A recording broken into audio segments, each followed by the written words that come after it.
Well, Lori, I just want to start by thanking you so much for joining us for our conversation series on social justice for young children and for doing it at this time, which is just off the heels of shuttering the doors of the Hazen Foundation, which is, I can only imagine, a monumental task for you, your staff, your grantees, your board. I mean, it must be an entire community out there. So thank you and congratulations. Thank you. It's been a heck of a process, yes. And thank you for joining us for our celebration in New York. And yeah, it's feeling good. Honestly, it's feeling really good. I appreciated the feedback we got from our grantees, the field, our peers. So yeah, happy to be here. Oh, great. One of the things that so impressed me when I went to the celebration and just talking with you in these final months, um, was how intentional you and your colleagues were about wanting to use this moment to lift up the voice of grantees. And even when it comes to, you talked about this goal of reimagining philanthropy and reevaluating philanthropy's practices and processes. Even in that, you can imagine some funders would center funder voices in doing that. But even in that work, and in this wonderful report, really wanted to um, share the voices and the wisdom of your grantee partners. So talk to us a little bit about that. Yeah, no, I really appreciate your lifting that up right off the bat, Vivian, because that is how we perceive our role as being um, a partner to rather than in some sort of more directive position.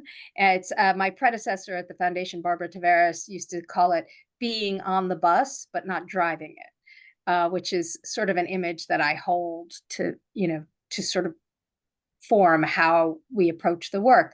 So everything that we did from the moment the spend out decision happened on down has been driven by dialogue with our grantees, as well as others in the field who we might not have been funding at that point, and allies, but predominantly the organizers in the community organizations that we support.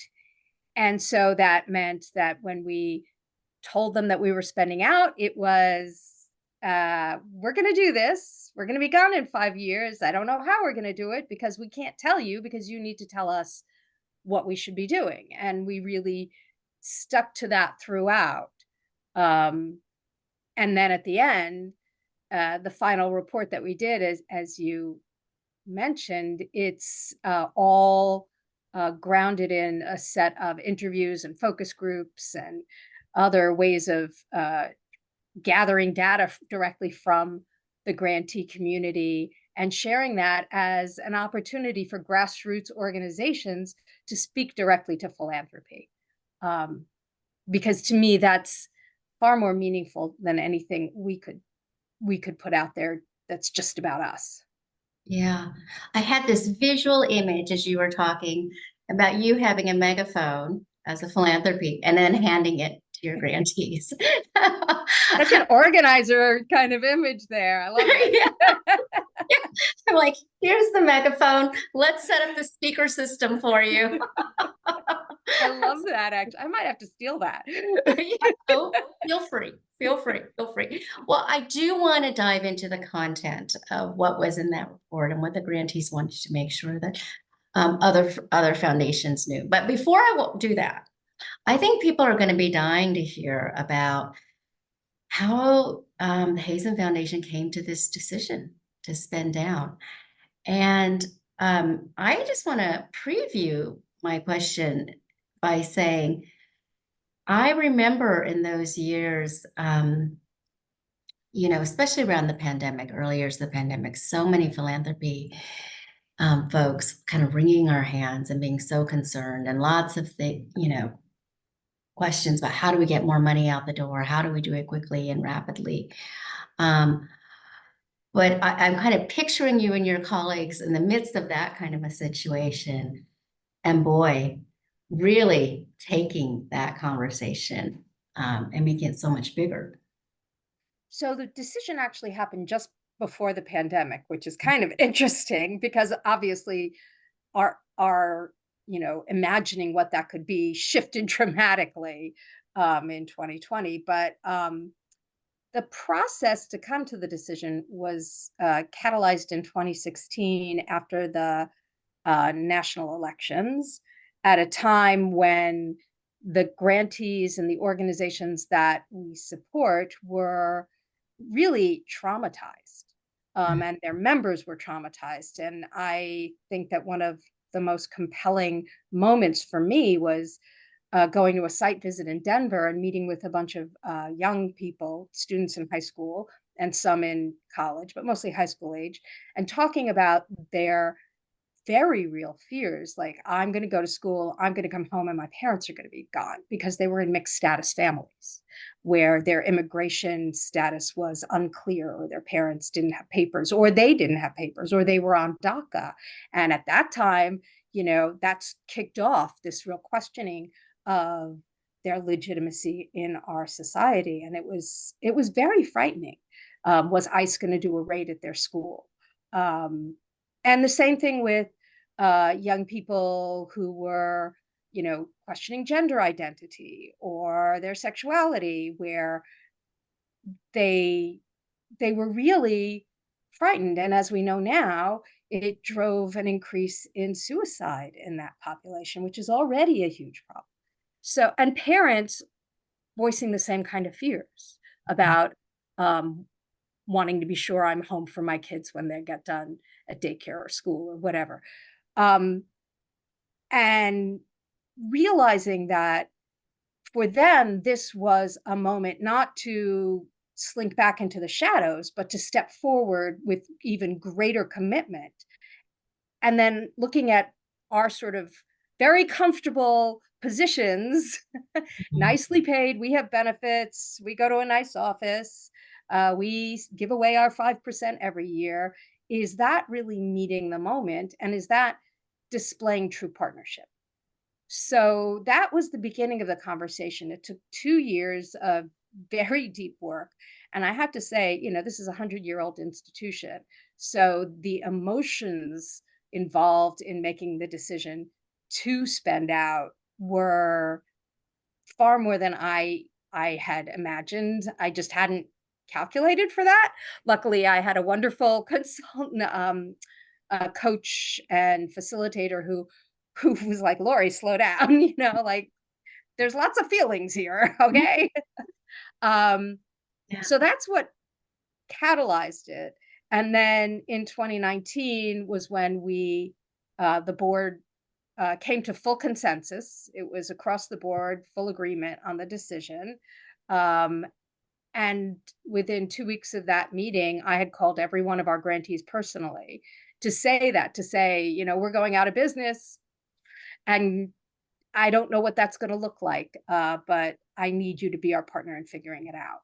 Um, yeah, so that's how it came to be. And then, of course, when the pandemic came around, it changed our ability to respond you know, with immediacy, because we'd taken the gloves off already, I guess, Mhm. we were all in. That was a phrase that one of our grantees said, "Look, don't say spend out, say go all in. Let's make this a positive." So Wow, that's a nice narrative moment there. yeah, Right. yeah, So making this decision, you and your colleagues, to go all in, it it must have required asking yourselves a lot of hard questions about who you were as a foundation and what the foundation was about. I mean, it must get to some core yeah, identity issues. absolutely. Yeah. Um, so I think confronting the reality that philanthropy exists because of the disparate accumulation of wealth in our society is fundamental. I know that there are institutions that have chosen to spend out because of donor legacy, and the person establishing the institution was adamant that, nothing be done that wouldn't be with their hands touching it. This was very different than that. This was about um, the realities of why and how the institution came to exist. And even though it wasn't, an egregious, awful kind of, corporate robber baron or something, it was Edward Hazen was a perfectly lovely and generous human being, and his wife and he didn't have children and chose to put the money to the benefit of young people moving forward in time. But to say we don't see legacy anymore as being about having your name out in the world, but the way we've talked about legacy and the way we started to try to communicate it was driven by a very different set of values. It was about and is about the whatever we have been able to do to strengthen, build, make more sustainable um, the the struggle for racial justice and education justice for young people of color that centers their experiences and their lives and power themselves. That is our legacy. So that really, that sort of thumbs your nose at capitalism and patriarchy and those kinds of things that are really fundamental to philanthropy. And if we don't acknowledge that and either own it and say, I'm okay with that, that's, we're going to do things differently, but we are going to continue in perpetuity, which is very much a sort of patriarchal idea. Then, or no, we reject that and we see the world differently. And in this moment in time, driven by what our mission is, the communities and organizations that we support, we need to question that. And it may be spending out, it may not, it might be a different spending policy, but I think being intentional and thoughtful and aligning your values with everything you do, spending policy to every other practice, to how you hire, how you recruit for your board, how you collect information from the fields.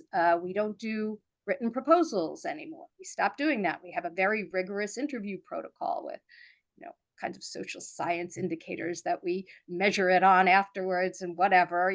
I'm not. That was not my job to figure that part out. I'll just say I'm not that person, but it was probably far more rigorous than anything we'd done before, but it put the burden of the work on us, right?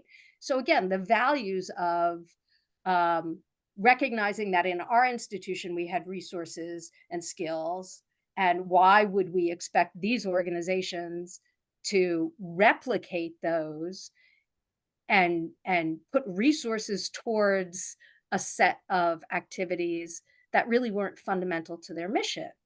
So, all of those kinds of things became driven by our values and by the feedback from our grantees, which was a fundamental component. Yeah, and I definitely do want to come back to what the grantee said, because that I want to honor that as well with you. But I also want to keep pulling from you a bit, and because I think, well, I hope that at least some of the listeners to this video will be other philanthropy, and I think so that hearing from you as a colleague and a peer about your thought process and how the values guided the work will be useful in that peer-to-peer way too. So I want both. I'm going to draw Okay. both out of you. It's interesting. Earlier you said you had this analogy about the bus, being on a bus together. But that the foundation staff, you and the foundation staff, were not driving the bus. It was the grantees were driving the bus. And I'm hearing this similar theme now as I hear you talk about legacy and redefining legacy, that I'm hearing you reconceptualize legacy is about what you leave behind in terms of movements and about organizers and the folks who are on the ground making change and will continue to after you guys have shuttered your doors, gone all in. So it's interesting that in this reimagining philanthropy, you've sort of reimagined your roles and their roles and concepts like legacy, which, gosh, these are some core ideas in philanthropy. Yeah. Well, you know, I think that one of the demands of us as people in these very privileged positions is to be reflective enough of what our assumptions are. Mm. So, for example, perpetuity is the default presumption in philanthropy. Doing anything else is considered, radical. Um, and so to me, we talk about risk in philanthropy, but fundamentally, like, what risk do we have? I mean, seriously, it's like it's personal. Maybe it's my job or something. I get that, right? But as an institution, the level of risk is unbelievably low. You file your taxes, the IRS is off your back. You don't do lobbying, Congress won't come after. I mean, it's really low. Right now, there are fears about affirmative action and things like that. But again, unless you think that they're gonna be suing you and you're gonna end up in court over it, shouldn't we be the ones stepping forward and taking those kinds of risks and questioning those assumptions, right? Um, I'm not here to proselytize for, throwing bombs or anything like, within the constraints of the way that we can operate legally as institutions, there is a heck of a lot of leeway, Yeah. and not many institutions have that freedom. We are not dependent on so many of the sources of sustainability that other institutions are. And that's a remarkable place to sit. And it's the place that is usually inhabited only by the very wealthy, right? People born to great wealth or who, for whatever reason, achieve great wealth in their own lifetimes. And which brings me to sort of another piece of it, which is I feel like hiring from within community, from people who are in the work, have been in the work, as well as on your boards. I think I mean, I'm incredibly, incredibly privileged in this because during the time, even preceding my tenure as president of the foundation, there was already representation from the field on the board. By the time, the last, I don't know, 10 plus years, our board is comprised entirely of people who have a personal and professional commitment to the racial justice movement in some way in their work. Even our treasurer is a finance professional who does SRI investing. I mean, it's been fantastic. You can do that. I understand it's different when there are family members, but it doesn't mean that it has to be all one or the other. And there are ways to do that that can really, really make a difference in the way you do your work. And I think that this is again about the being on the bus piece, right? Um, the idea that we're either coming to you with some understanding of the work that you do and the experiences of the community. Because I think that I'm not suggesting that we don't bring anything to the conversation. I think that we get an amazing amount of information. We are so privileged in that. I mean, everybody wants to talk to you, right? Anybody who's ever Mhm. worked in early childhood development wants to talk to you. Um, so you can draw on people's times. Hopefully, we don't exploit that, but we can get the ear and or the ideas of anyone, and we can bring that to the work. But we have to remember that we're at, the 30,000 foot level.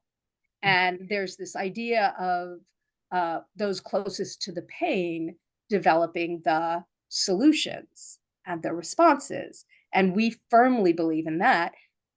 But usually people are just talking about policy, right? How do we develop policy that is really going to move a community forward? People who believe that it should be um, at least in dialogue with, but driven by the people closest to the pain. We believe that's true of the philanthropy field interaction as well. And that what their work should look like. Yes, we can talk to them about, ask, well, why are you doing it that way? That helps our understanding. But then someone else we've spoken to may be doing it differently and not saying, well, you're doing it, they do it this way and they're really good, but Mhm. rather maybe to say, do you want to talk to them? I could broker an introduction, which is a very different message. You're right, right, I right. think I rambled there a little. No, not at all. There's so many takeaways. One of the takeaways is the ways in which you and your staff make yourselves available to be in the service of the work that the grantees are trying to accomplish, which is a very different way of thinking about even how we spend our time and what our role is vis-a-vis grantees. Can I say one thing? Because I want to be really clear that, like, this isn't easy. It's a constant practice. It's not like you got it right, check the box. Um, and that we have made major missteps. So I want to really acknowledge that, because I really appreciate that you keep calling on me to bring up the things we've done well.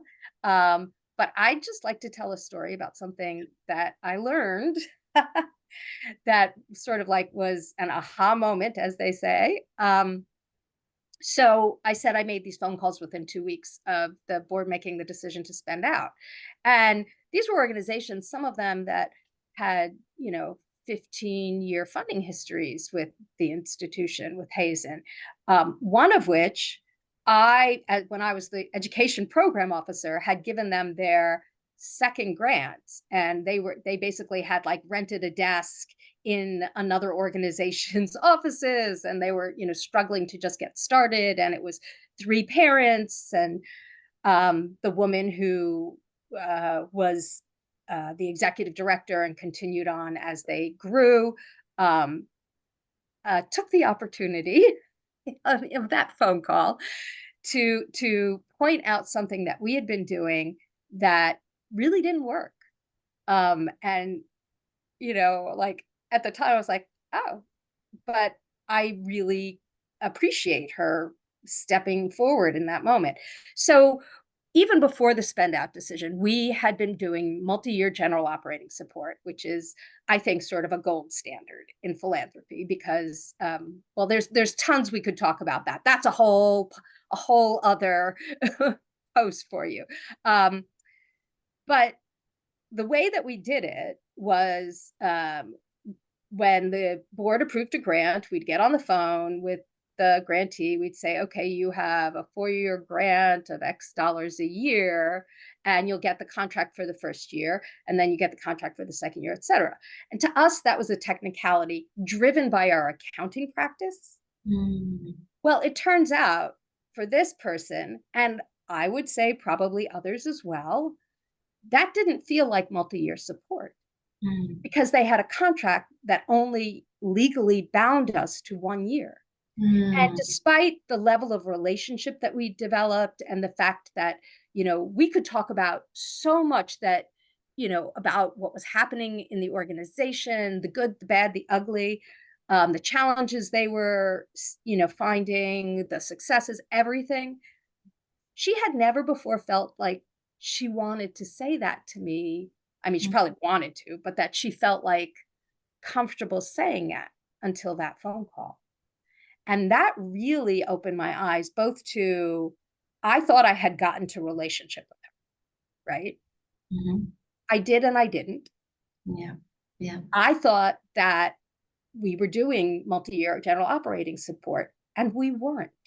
And Mm, it was just because of accounting practices. So I just wanted to put that out there, and just to say, you know, we constantly have to question these things and think about, like, what could this look like from the other side? It's like, couples counseling or something, like, okay, you said, no, that's not what I said. That's what you heard, Right, right. or that's not Yeah, what I meant to yeah, say. yeah, yeah, yeah, yeah, yeah. And that the power imbalances, you can try to mitigate them, but they're there. And Absolutely. probably do people disservice if we pretend that we've done away with power imbalances. Yeah, Thank you. Yes. yeah, 100%.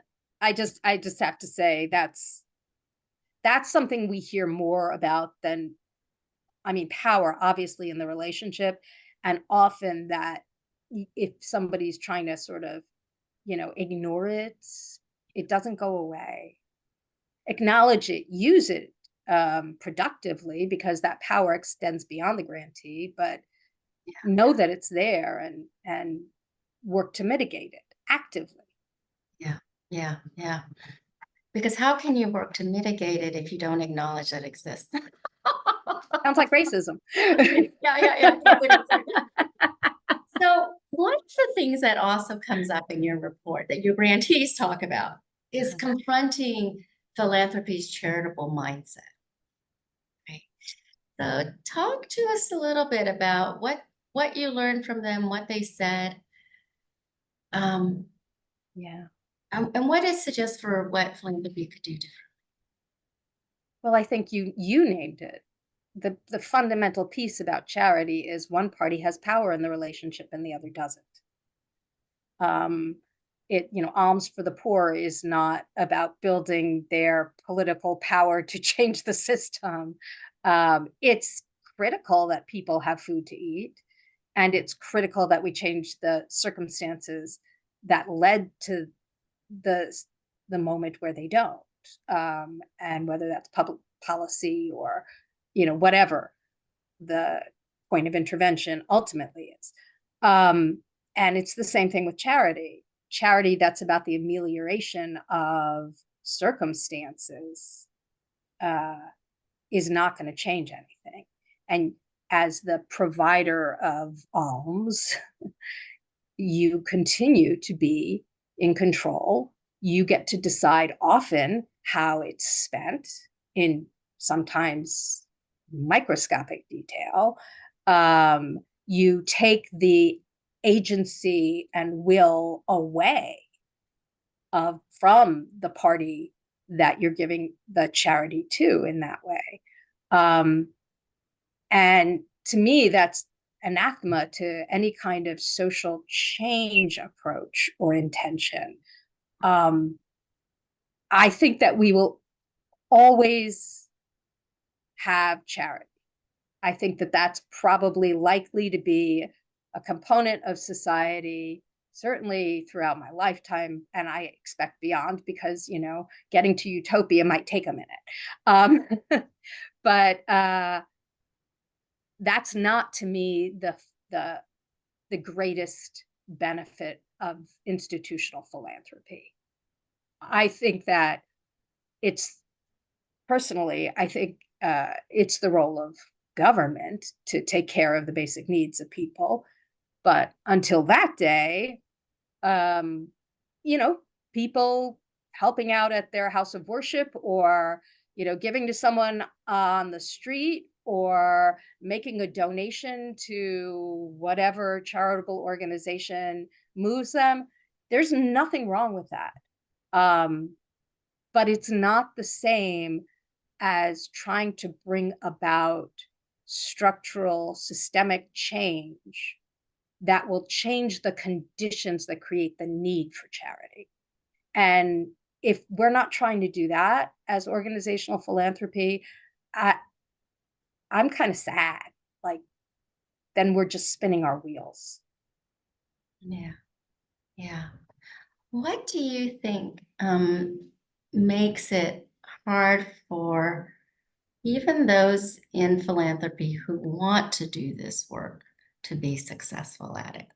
And so I guess part of what I'm trying to pull apart here is there's a lot of rhetoric, in philanthropy about recognizing structural racism, especially in the last few years, um, about general operating support, about multi-year funding. Um, what gets in our way? What do you think is making it so hard for us to walk or talk or fulfill our own aspirations for our role? Okay, I think there's a lot of things. I think that they connect deeply to all the things we've just been talking about. The norm in our society is not to give up power. That is not the norm. It is very anti-intuitive for most of us raised in a capitalist competitive society. It's simply true, and I think the interesting thing about our school system is it's increased that, and the earlier and earlier that young people think that they have to excel to get educational, opportunity is an indication of that mindset, the whole choice movement in schools, frankly. Um, so here we are, just absolutely socialized to get more, hold on to power.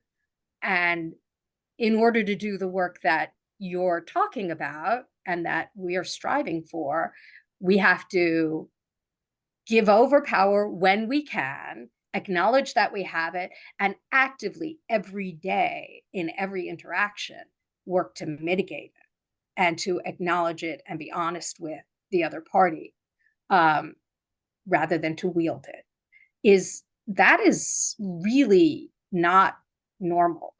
It's just not normal for how we've been wired in our society. I don't know whether it's, nature or nurture. I'm going to say it's nurture, not nature. I'm going to hold on to the idea that we're not fundamentally power hungry creatures, but okay, either way. So that's one. I think related to that is that I feel like we have an inflated sense of our role in Mm, social change. Um, there are very smart people working in philanthropy who are really thoughtful and good and just, real thought leaders in their field. And I'm not saying that that's not true, and I'm not saying that that's not valuable, but our role and how we wield that knowledge, because knowledge also is a form of power, how we share it, how we keep hold of it to maintain our power.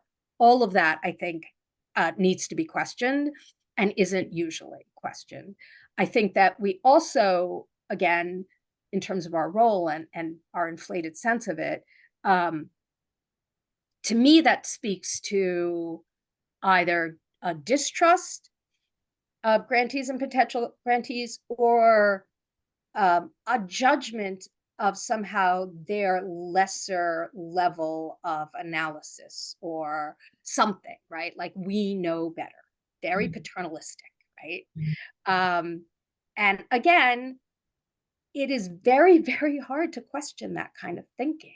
It mm, really is. And it's hard. I mean, I have to say, like, I had it when I started in philanthropy. I In some settings where I really knew the content and so forth, I felt like, "Hey, come on.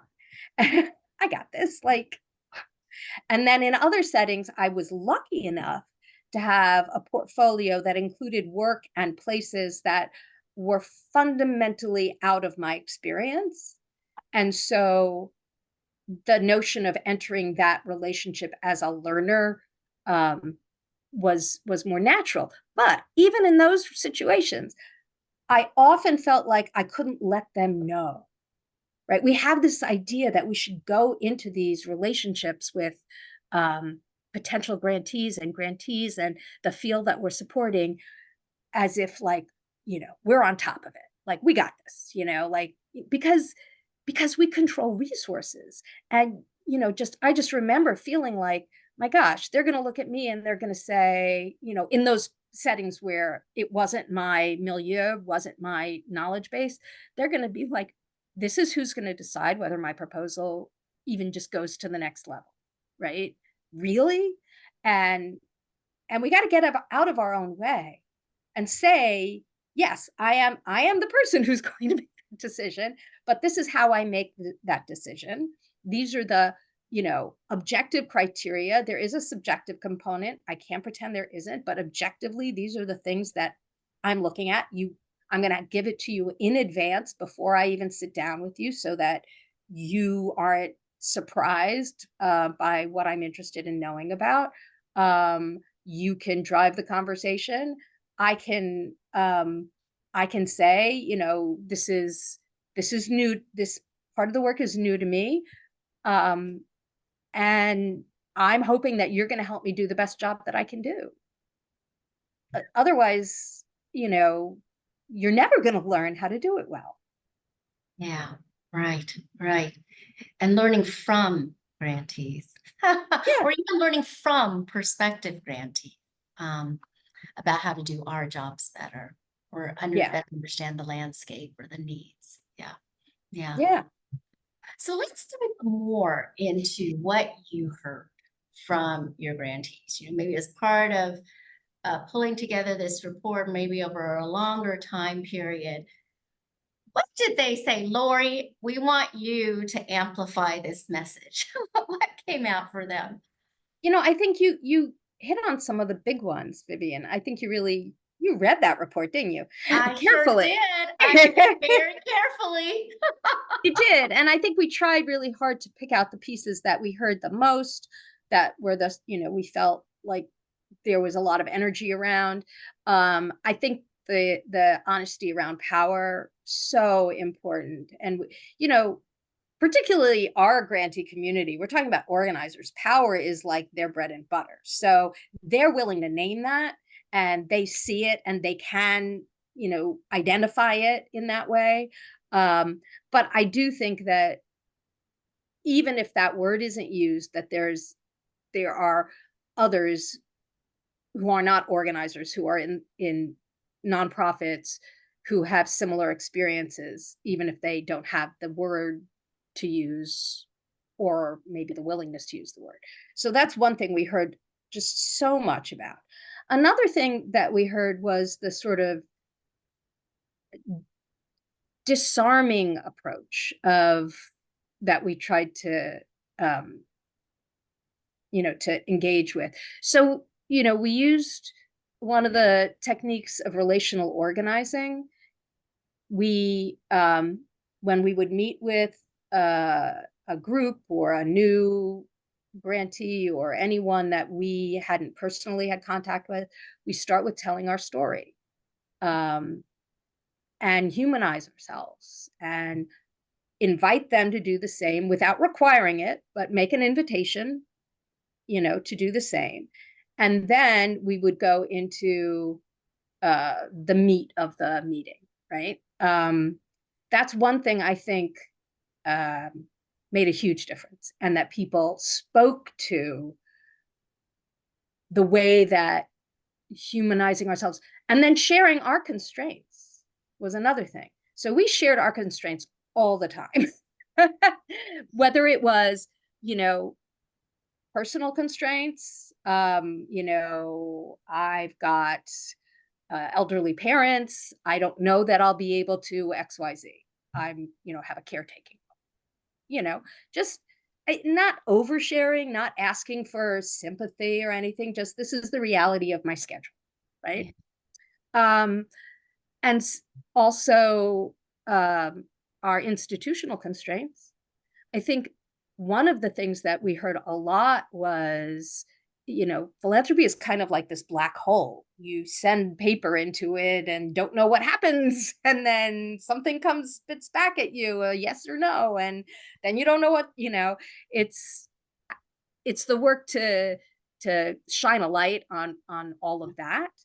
And that includes constraints. And that includes things like we actually have a finite amount of money.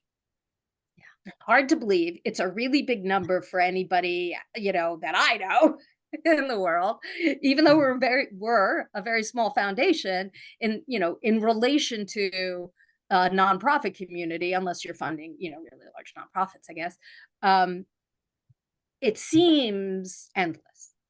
And when you say you're spending out, oh my gosh.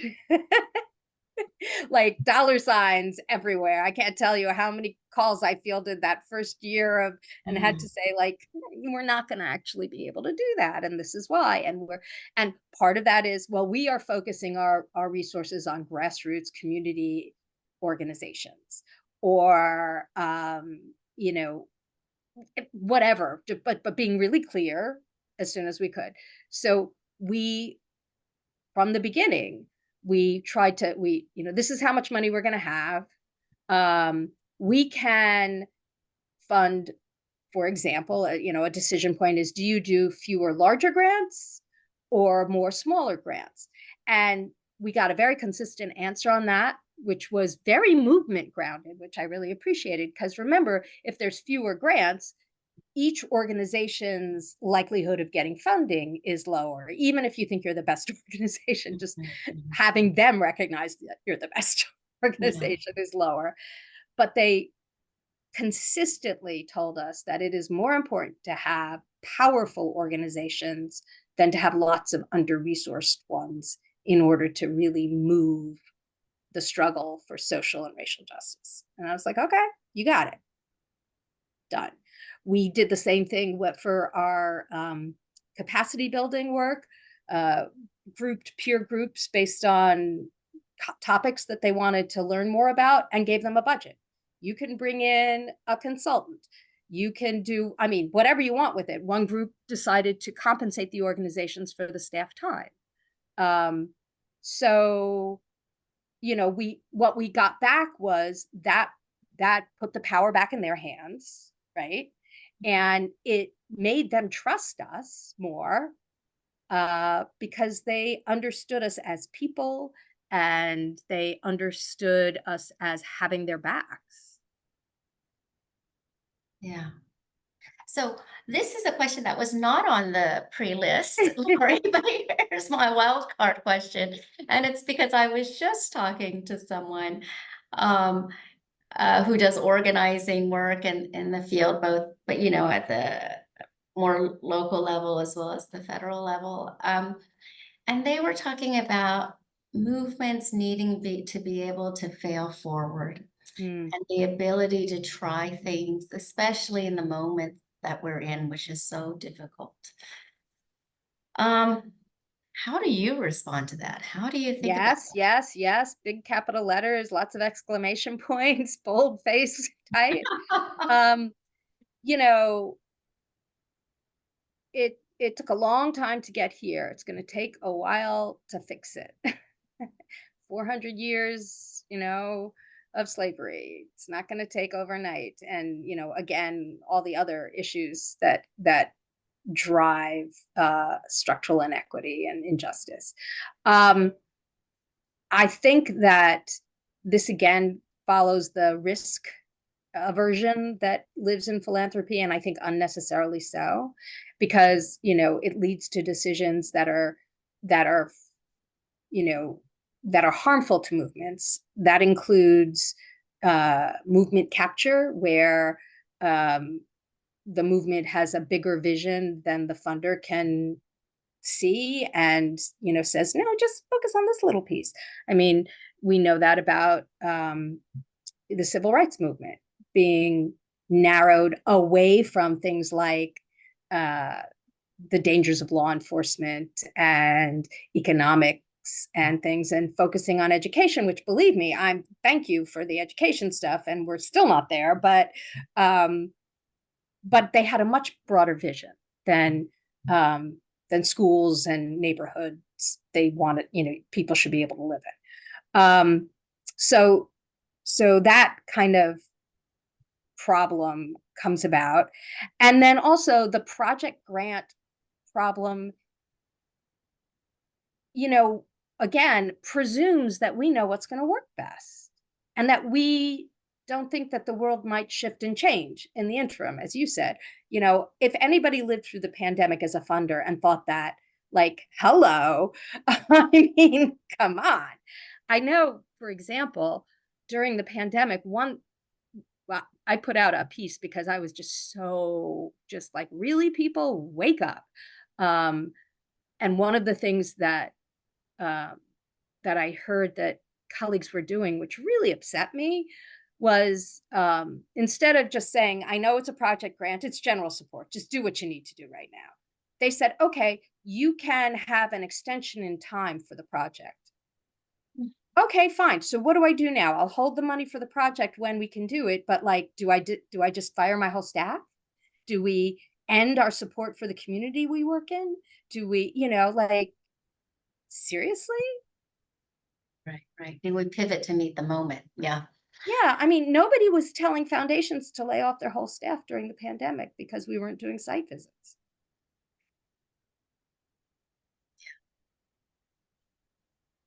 Anyway, that's my rant.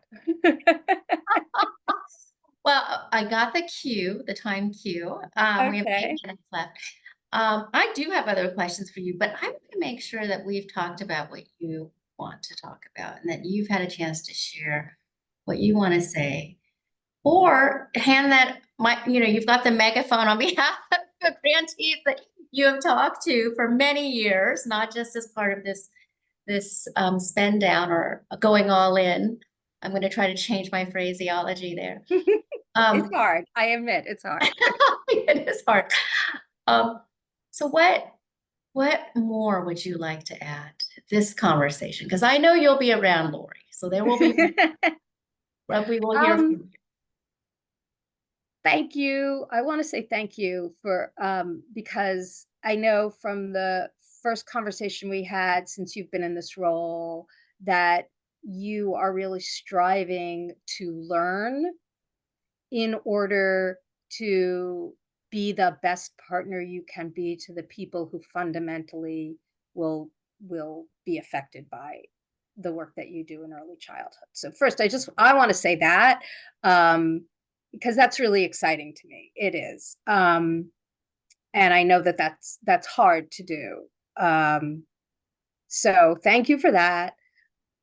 I also, it sounds so narcissistic, but I really want people to read the report because it does have the voices of our grantees in it. And hopefully, by reading it, you'll have their actual words in your head. I will misquote people if I try to quote anybody now, but I really urge you to do that. And it's available on the Grantmakers for Effective Organizations website. They've been wonderful in giving it a home beyond, Hazen's lifetime. Um, and then, I want to say this job has been the most amazing privilege of my life. I had the opportunity to reflect on it actually for the Geo conference and to talk a little bit about it there. And I realized that, I can glibly say, I'm the person that I am because of the people who I had the unbelievable luck to be in relationship with through this work and to learn from and to just admire and like in whatever way I could to support. And I was thinking about it that I'm a better parent than I would have been. I know that. I'm a better partner, I'm a better um child, to my parents, but really the somehow the fact of the realization of how different of a parent I am because of what I learned and the ability to take a relationship that's fundamentally a power relationship in many ways and acknowledge and mitigate as much of that as I could while still getting the goals that I want to get out of the relationship and for the person. Um, yeah, I didn't even think of it until I was talking to someone at the conference. And the reason I want to share that is that I hope that people understand that there is beauty and joy in shifting how we do our work to one that is truly about mission and intention and living your purpose and being in authentic relationship with others that, you know, I don't know anything better. And I cannot think of a better way of ending this interview. And as I will say again, it's ending this interview, not our ongoing conversation. Absolutely. And I just want to thank you, Lori. I want to thank you for this conversation. I want to thank you for your leadership, your courage with humility, because sometimes courage doesn't always come with humility, courage with humility and the wisdom. Thank Um, you. and as a new leader, as you've discussed, for the Foundation for Child Development, we are going to strive to bring that in and absorb it and continue to carry it forward. So the legacy of you and your grantees, I hope will continue on. Beautiful. Check that box, Lori. Thank you so much, Vivian. Thank you so much. Really, really. Oh, I'm it's here for tremendous. you. Oh, thank you, Lori. Thank you.